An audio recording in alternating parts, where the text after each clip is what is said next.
भारतीय विश्वकर्मा महासंघ के द्वारा प्रदेश स्तरीय सम्मेलन तथा स्थापना दिवस समारोह का आयोजन किया गया। कार्यक्रम का शुभारंभ महासंघ के राष्ट्रीय अध्यक्ष मुकुल आनंद ने किया। मौके पर मुकुल आनंद ने कहा कि भारतीय विश्वकर्मा महासंघ ने 1 वर्ष पूरा कर लिया है। इस 1 वर्ष में महासंघ ने मजबूती से खड़े होकर विश्वकर्मा वंशजों को न्याय दिलाया है। साथ ही उन्होंने सरकार से विश्वकर्मा वंशजों को सुनार, कुम्हार, लोहार, कसेरा, ठठेरा, बढ़ई सहित शिल्पकारों को अनुसूचित जाति में शामिल करने की मांग की है।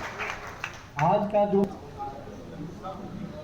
हम लोगों को महसूस हुआ कि समाज के लोगों को एकत्रित कर हम लोग इस पर बहुत चिंता जाहिर किए और समाज को कैसे ठीक किया जाए उसके लिए प्रयासरत रहे।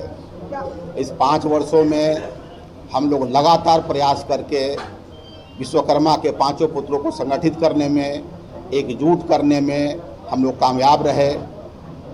आज पूरे बिहार के कोने कोने से हमारे संगठन के जितने भी पदाधिकारी हैं सब लोग आए हुए हैं और